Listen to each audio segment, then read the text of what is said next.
My first job before I even got into my master's program was I was a case manager for chronic mentally ill. These were folks who didn't show up for their appointments, lacked transportation, they lacked the physical resources, thought disorders like schizophrenia and bipolar disorder, profound mental illness. When you think about AI, it's booming today. How is this going to transform the industry for mental health for employees and also just your normal citizens, everyday person?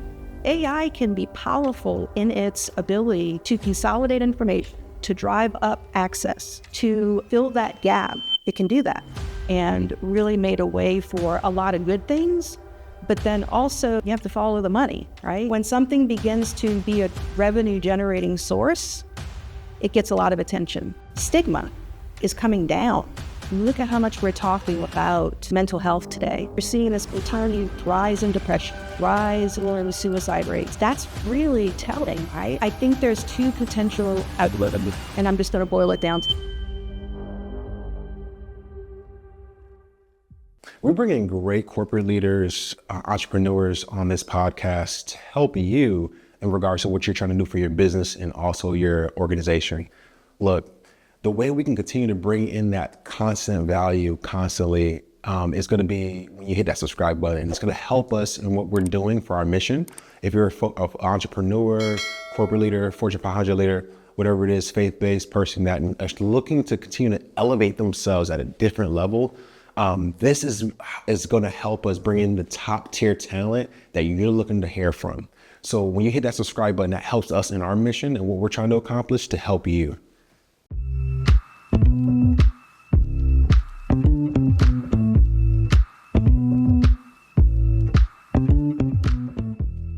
If you can go back in time and give advice to yourself before you started your career in mental health, what would you say?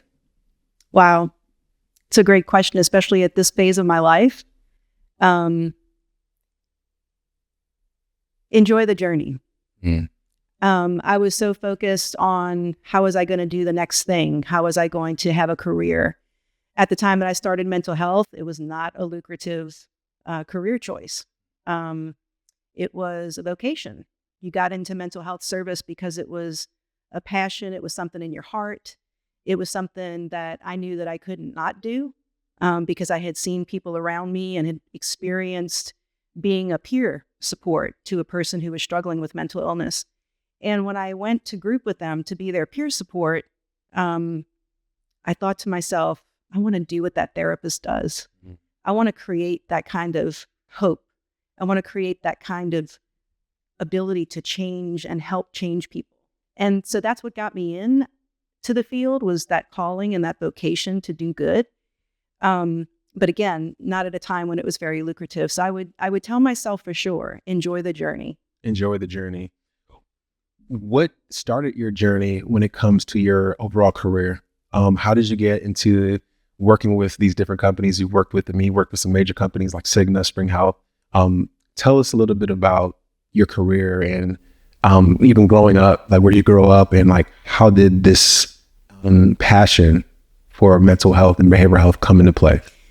Wow, it's like a journey down memory lane.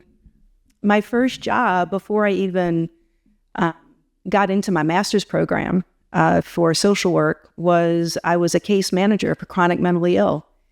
And at the time, that was the terminology that we used. And these were folks who had access to community mental health clinics. These were folks who didn't show up for their appointments. They lacked transportation. They lacked the physical resources. They lacked family and social supports to be able to help them navigate all the things. And plus, they were struggling with profound mental illness, thought disorders like schizophrenia and bipolar disorder, getting in the way of their ability to just execute on their daily life activities. And so my first job was to actually transport people, to go pick them up at their house, to bring them to those clinic appointments, to sit with them while they waited for those appointments. And a lot of times people were floridly psychotic, having delusions in the waiting room. And my job was to help keep them in that space and hold space with them until they could be seen and until we could navigate and negotiate with the doctors to get them medicated. So that was my first job before I got my master's. And then the journey took me to numerous facilities, local mental health, community facilities, then into clinic settings where I was doing individual, group, family therapy, moving further and further along, working at inpatient facilities, rehab, treating substance use disorders, and eventually got to a place in my career where I was delivering intensive outpatient programs and doing the type of work that really created that results that I was looking for in terms of being able to have an impact with people in their lives and with their goals. It was at a place of around 18 years of doing direct care with people, having done 8 years of that time strictly in substance use disorder treatment, which is pretty stressful. Not from a place of that the individuals are stressful, but from the repetitiveness of the process of healing that goes on. And so at that point, I decided that I would take a pause, continue to see patients in an individual practice setting, and I would shift to looking at opportunities in the business of mental health while continuing to see patients individually and couples and groups. At that very time, growing up in New Orleans, my whole career was in New Orleans. The time that I began to make that shift, Hurricane Katrina hit. And so that was a big pause in the time of my life where I made that transition. Tell me a little bit about that, because that was huge. I mean, growing up and seeing that on television, seeing how many people were impacted by that. And then we're in 2025 now, and there's still some areas that are just distress and stuff. Yeah, like tell us about that point of your life and how how you transition from there. So in 2005, again, I at that time had 2 private practice offices, had a partner in the practice. We were pretty well sought after in terms of our work because a lot of the local community knew us, and psychiatrists that we worked in were giving us lots of referrals because of the work that we did, having good results, good retention, good treatment outcomes, evidence-based practice. And when Katrina hit, immediately everything came to a stop in every way, from not having electricity, water, or any type of utilities to people scattering, because at that point you couldn't live in New Orleans anymore for a very long period of time. So at that time when I was without a job and my house had been damaged to the point where it couldn't be lived in and had to be repaired, plus all the circumstances around trying to get those repairs done, I decided to make a move to Minnesota. And when I left to go to Minnesota, was able to establish myself really quickly there and continue to pay all of my bills in New Orleans, but had enough money because of that move to be able to have a living in Minnesota as well and ground myself there. That's when I found Cigna Healthcare, was when I moved to Minnesota. Okay. And so, as a practitioner who was a clinician moving into that space of the business of mental health, a whole new world opened up to me. And I realized how much good I could do at that corporate level, doing utilization management, making decisions around evidence-based care, being able to apply guidelines for treatment, being able to be a positive part of that experience because we were all licensed mental health clinicians. And the message was, we care about our patients. We want our members to be successful. We're going to support them in that journey. And so that really resonated with me because that was important. Of course, a lot of people that I worked with as a clinician called it going to the dark side because of the business of mental health. And so that was my transition phase, was that 2005, 2008 mark. Well, during that time, Cigna was a smaller company. I mean, right now there's 79,000 employees. Yeah. At that point, what was the employee count? I believe, and again, you can Google it, right? But I believe around that time, it was about 30,000 employees. It was a smaller organization. And the behavioral health section of that organization was not what it is today, right? Gotcha. Today, Evernorth is its own entity under the Cigna umbrella. Back then, Cigna Behavioral Health was part of the Cigna network, obviously the Cigna enterprise, but it was a smaller arm of that enterprise. Understood. Yeah, because like just looking back at it, I mean, I see a lot of people that or I've met, in our friendship is through Luis Yes. Torres, and he was telling me the same thing, like how it has expanded rapidly from acquisitions and stuff like that. So how does that change culture when you grow fast? Yeah, and I think to step away from Cigna specifically, I think it's the challenge of the productized mental health world in general, right? That when you shift from what is and always has been, from a mental health perspective, the development of this field, it was a person-to-person experience, right? It started with that human interaction. And as I mentioned earlier, like when you begin to look at behavioral health as a product with a profit margin, it inherently changes how business is done. Right. Back when I started again in social work, it was not a money-making industry. Behavioral health, we used to fight for funding. Like there were times when I worked as a social worker, I didn't know that I was going to get paid because we didn't know if the funding was going to come through. But because we had these patients who were dependent upon us to help them to get their medication, to do these things, we still did our jobs, even though we may not even get paid for it. And that was, again, 35 years ago. Behavioral health has come a long way. There's, in terms of funding, and I would say over the last 15 years, there's been tremendous amounts of resources put into behavioral health, mental health services, funding of those services. And a lot of that was with the onset of the opioid epidemic. Yeah. Companies were struggling to find solutions for their employees. They were struggling to contain costs. They were trying to figure out, what do we do here to help people get the help they need, but to also not do things that are ineffective, and to have incredible medical spend on trying to contain this issue, right? And so the opioid epidemic really propelled behavioral health from a productized mental health perspective, and it also garnered tons of funding. Gotcha. So that's when money really started pouring into the whole behavioral health industry, and really made a way for a lot of good things.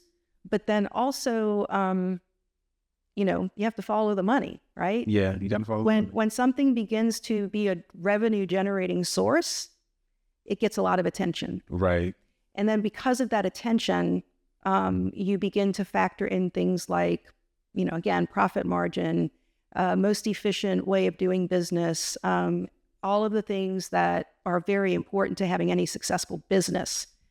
So that's part of the journey that I think we're in now at even a more rapid pace, circling back to the whole AI conversation, that, when you begin to now add fuel to the fire, yes, change technology and this amazing tool that we now have, right, in AI, this is going to be a whole nother level of impact to mental health. So let's actually, like, that's a great pivot. So when you think about AI, it's booming today. The funding that's being received in the mental health industry right now is enormous. I mean, there's $1 billion of funding coming in. How is this going to transform the industry in the B2C space, in the B2B space, for mental health for employees, and also just your normal citizens, everyday person? Yeah. Well, Quentin, you mentioned it. It's 2023, $1 billion, just shy of $1 billion of investment in AI when it came to mental health. By 2033, it's expected to be $15 billion in mental health. Just the AI impact to mental health, $15 billion over. It's a 32% increase year over year until 2033. That's an amazing number if you think about it, and the growth that that's going to propel, right, in this industry. I really believe that there's tremendous both B2C and B2B impact. I'll take the B2B first. So when I was in the space, beginning my social work career, you had, mental health clinics, you had hospitals, you had clinics to deliver these services. Right. Now, in the age of technology, we now have this whole telehealth platform, which again was even made more bold, and it really rapidly grew as an option because of COVID. Right. So. Right. And even in, not to pause you here, how did COVID transform mental health in a major way? I mean, yeah, people sitting at home, we understand like, yeah, you're going to get bothered mental health wise, marriages ending because of being, during COVID. What, how was the behavioral health industry majorly impacted through COVID? Yeah, you're bringing up really good points. Like, this is an amazing, I mean, you could have a podcast on each one of these topics, right? I mean, we could talk about, but in short, what happened, I can remember sitting at my desk when I've been working from home since 2012. Yeah. And so when 2020 came and there was this pivot to work from home, that part didn't really impact me. However, from an industry perspective, what happened was being part and parcel of meetings where we were discussing this was prior to COVID becoming a pandemic. We were discussing how telehealth, this new thing, telehealth was really, something we needed to look at and a way that we needed to deliver services. And as a mental health practitioner, being really wary of that and being concerned about the loss of human to human contact and being able to be in the room with people to deliver therapy, because that's the way all of us have delivered therapy through the years, right? Or treatment. And so there was a lot of suspicion around the transition to telehealth. And so it was being done slowly. Right. Then there were these point solutions out there, these vendors, bringing it to the forefront. And this is the wave of the future. And, really trying to sell hard and convince that this is where we needed to go. This was going to solve access, increase efficiency, decrease time to care. It was going to create all of those solutions, right? And when COVID happened and 2020 hit and you couldn't go anywhere anymore, none of those suspicions existed. Because now the companies that could get to market first with this telehealth solution for their products and services, those were the ones who were going to be able to survive, right? And be able to transition quickly. Got you. So that's how it impacted initially. And as a result of that, I think... And what were the time, give me the timeline of that. So before COVID, what's the timeline? And then up to 2020, where you kind of saw that boom a bit.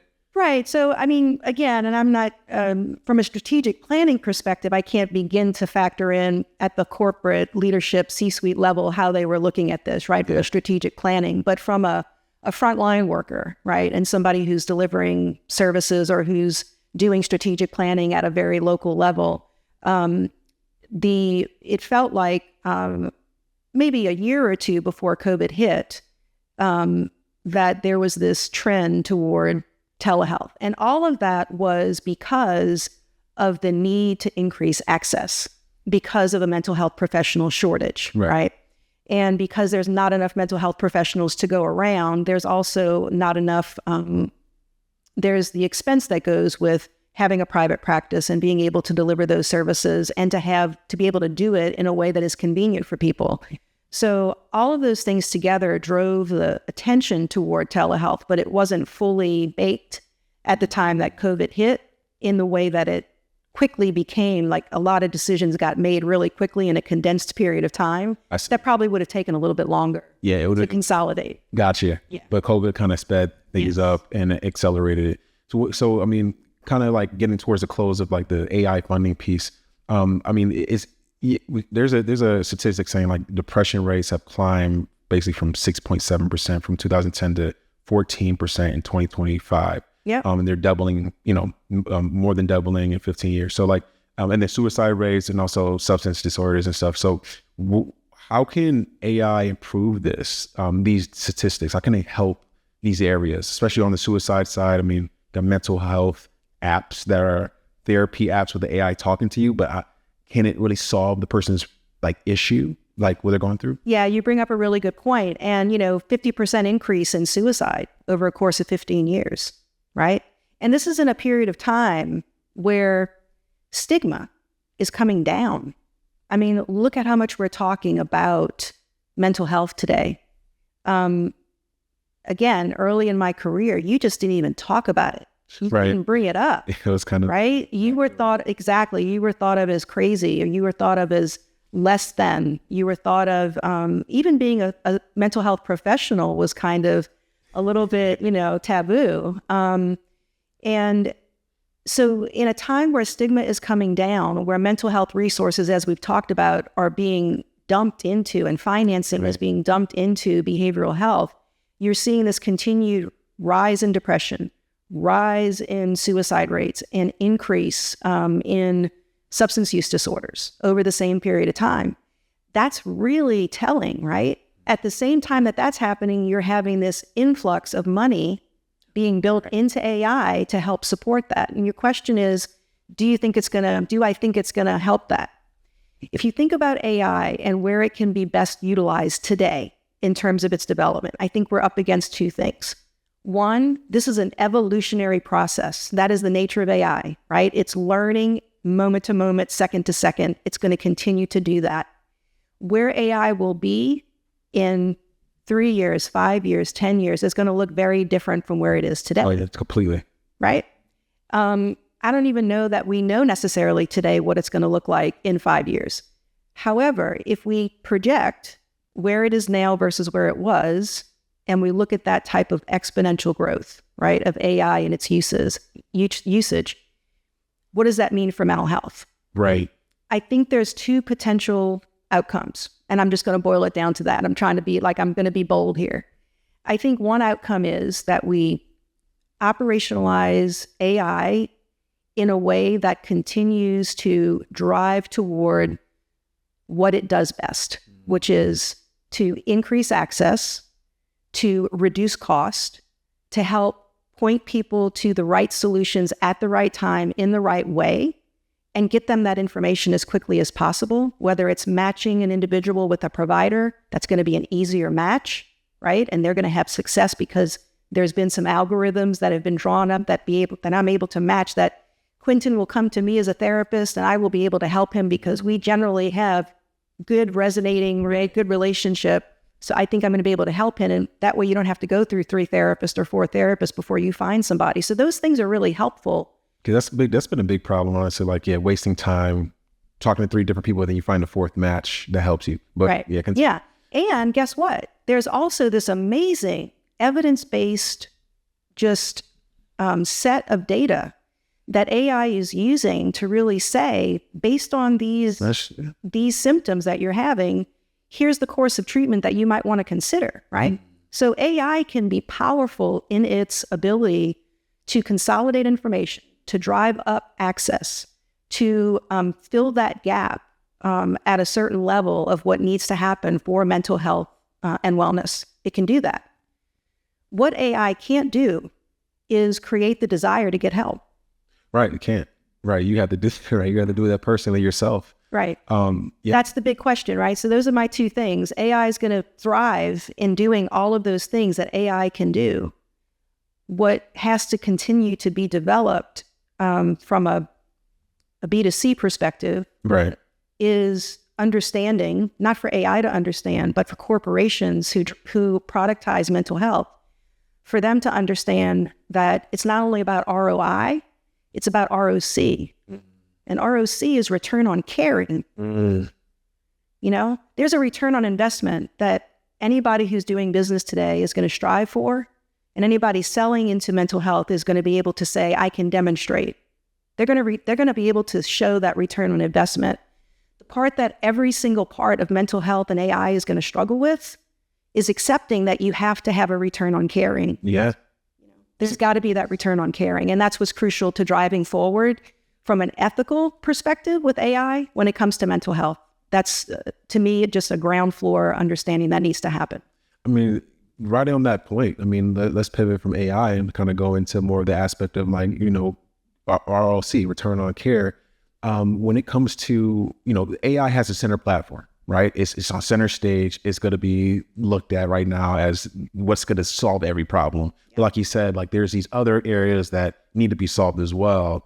And return on care is an impactful piece that people need to know about. When it comes to corporate and vendor responsibility, Like how can these corporations, how can these vendors get into a better position to be able to attack this the right way? So I think it's really about the right messaging, right? How do we help? How do I help as an advocate in this field? Because that's really what I consider myself to be at this point in my career is I believe I have a good grasp and understanding of mental health at its foundation from a service delivery perspective, as well as from a business perspective. And I think it's really helping C-suite people understand that they have it whenever you delve into the world of mental health, that there is a level of accountability and responsibility that you take on, that if you're making a mechanized item, a widget of some sort, you don't necessarily have, right? So if you're making a widget of some sort and you're selling that to market and it's being sold on Amazon, you don't necessarily have an extra layer of accountability other than to make sure it's labeled properly. Right. So that you can make sure it's disclaimed. But when you delve into the productized world of mental health, by its nature, you have now taken on an extra layer of responsibility and an extra layer of accountability. From an ethical perspective, you take that on.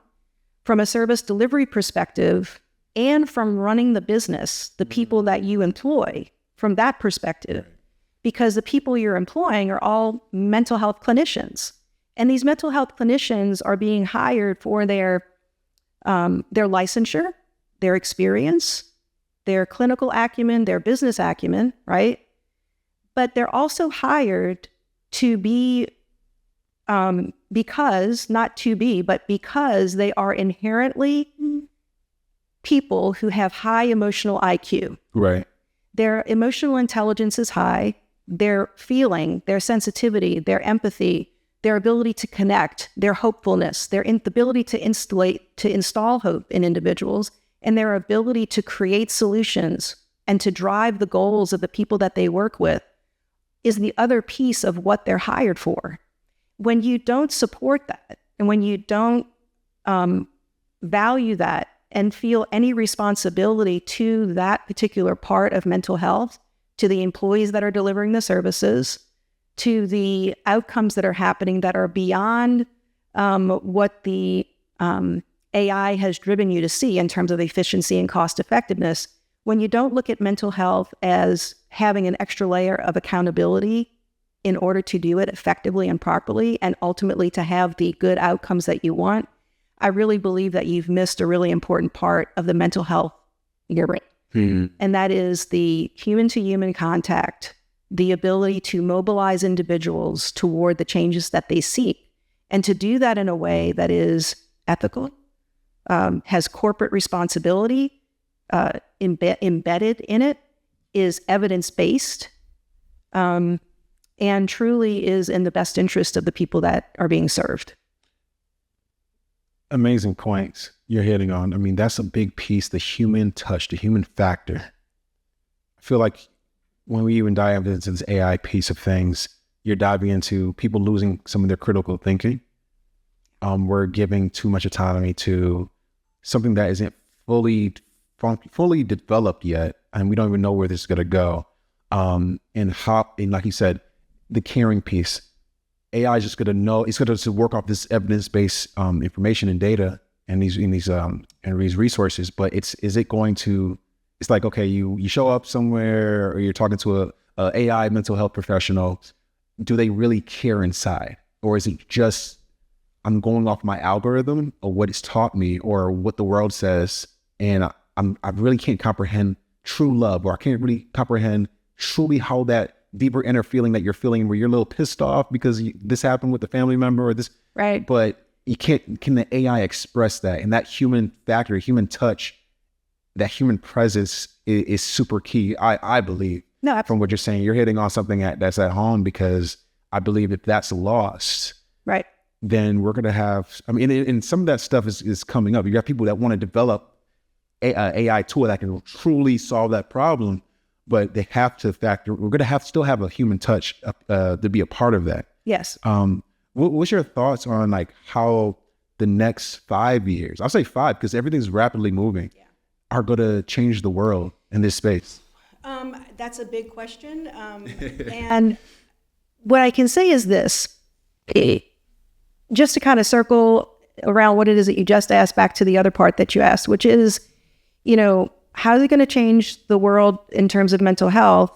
And also that part about human, right? And where is this going to go? When I started thinking through this and I started projecting where this might go, what I started thinking was, are we going to get to a place where AI is, again, we think about the cost savings and the efficiency driving that it does. Right. Are we going to get to a point that we have this perfect treatment plan, right? Somebody presents for whatever level of care for treatment, or follow this perfect treatment plan according to AI because it's now so advanced. And then I've seen how human beings change. Right. Right. I've been part of that change process. I've been in the room with people as they move through those changes. And what I can tell you is we as human beings, we're not efficient. How many mistakes have you made? I haven't made some mistakes.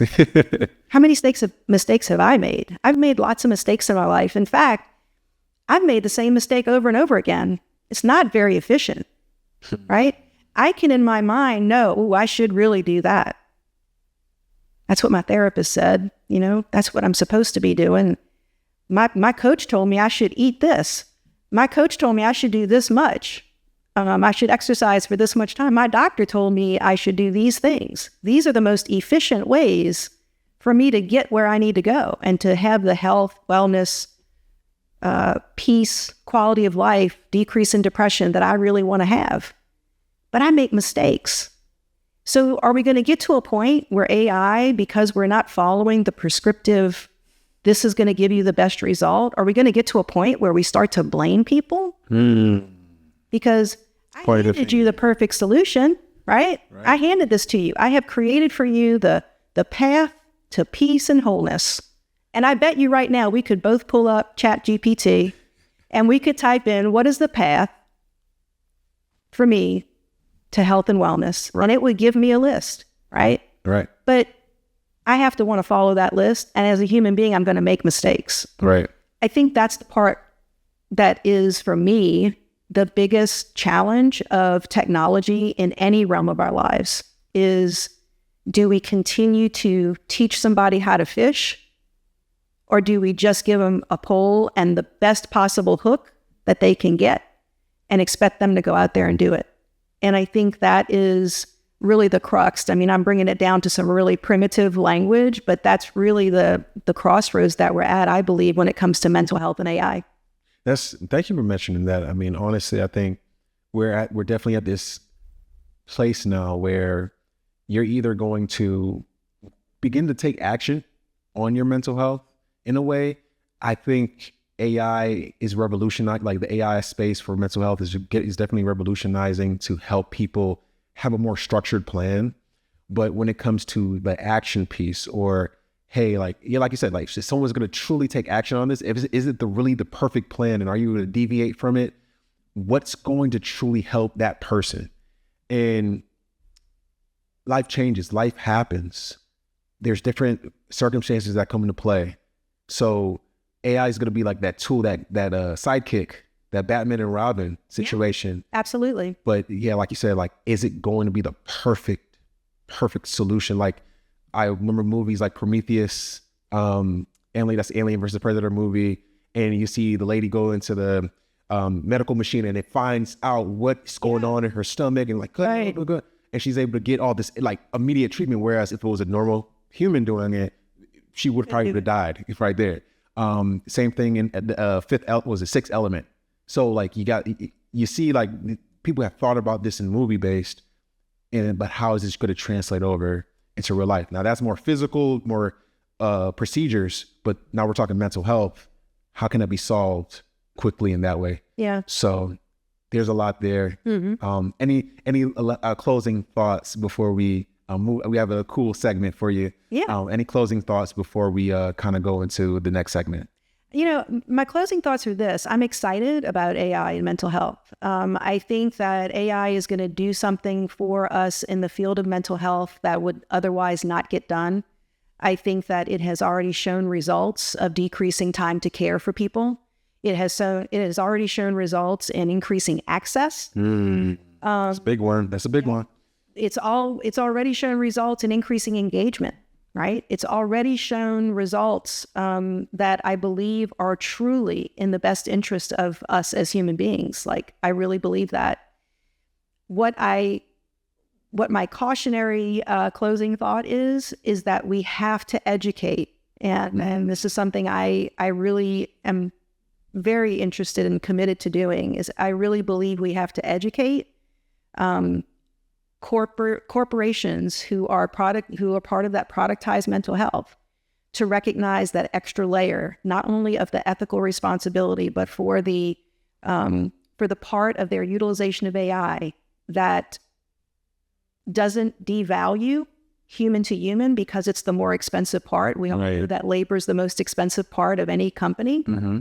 That doesn't devalue the right resources, putting the right resources in place to support the mental health of their employees, to support the mental health of the people who are delivering the services, as well as the members who are consuming those services, and to do that in a way that commits to an overarching investment, to do that in a way that puts that margin potentially a little bit less, because what is really important is not only that return on investment, but that return on caring. The ROC. The ROC. Now, I love that. That's a key. We're going to have to probably just label the episode "Return on Care." Yeah. We might just end up doing that. That's very key. So we're going to flip here for a second. And before we get to going, you see there's a white envelope on the table. Yeah. And I know you've been curious about what's in there. We didn't even, let you know before the episode what's in it. I haven't seen it. So what we do on this show, we want to make sure that like each person, so you don't know who, someone wrote something for you in the envelope. They didn't know who you were, but they just wrote a question to the next person. And that's what we're doing on the show. We always ask a question, and we want you to impact the next person. So before you do that, I want you to leave a quote for the audience. And then I'm going to after you finish doing that, I'm going to have you open the envelope, and then you're going to answer the question inside. Okay. So what quote would you leave for the audience as we talk about this booming AI, this booming mental health AI that's helping, that's going to be changing in the next 5-6 years, and access to care, which is very important. A lot of folks getting more educated on mental health, even myself, folks playing football in NFL, understanding like I need to go to my therapist. Like it's not a shame anymore as a man to go to a therapist and go get help. Like it's okay. So like things are changing now. Like my grandparents, people, they're like, "Wait, why are you going to do that?" I'm like, "Because I need it." Right. It's okay to do that. Absolutely. So your quote to the audience. My quote to the audience. Do you want it to, what type of quote are you looking for? Like to... Whatever's on your heart.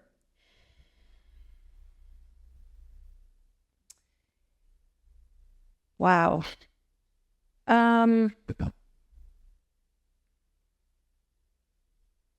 Sure. Can I take a pause? Sure. What we can do, actually, we'll come back to that.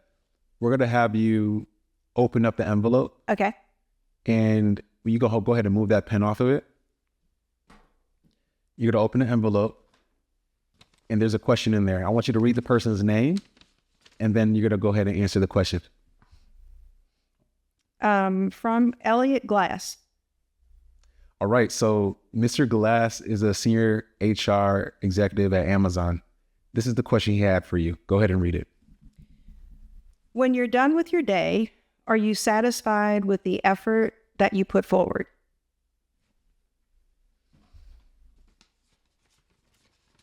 I am today. I am today.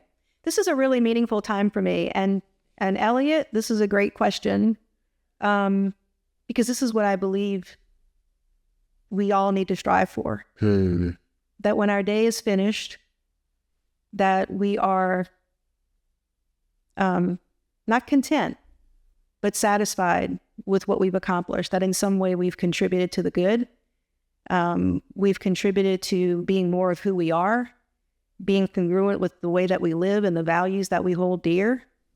And I believe that that's what that represents to me. And today I am satisfied with the effort I put forward. Powerful. I think that's a quote right there for the audience. So, Mary, thank you so much for coming on today. This is amazing having you. I think people need to truly understand exactly like where mental health is going in the AI space, where the future of mental health is. Get educated, go do your research, go ahead and get access because it's available now. Yeah. At a higher level and go out and get what you need. So thank you so much. I'm going to have you go ahead and write your in that white envelope right there, the empty one, there's a blank card. And go ahead on the front where you could write from your name and then put question is on the back. And then go ahead and write your question. Okay. And that's pretty much it. And I'll go ahead and give my quote. Oh, okay. The art of this one. My quote is this, and this applies to all levels, whether it's an individual or it's a corporation, B2B, B2C, however you want to define it. There's no right way to do the wrong thing. There's no right way to do the wrong thing. Yeah. And yeah, I like that one. That's good. That's good right there. It's like failing fast, like fall fast. It's okay. Yeah. That's good. Thank you so much, Mary.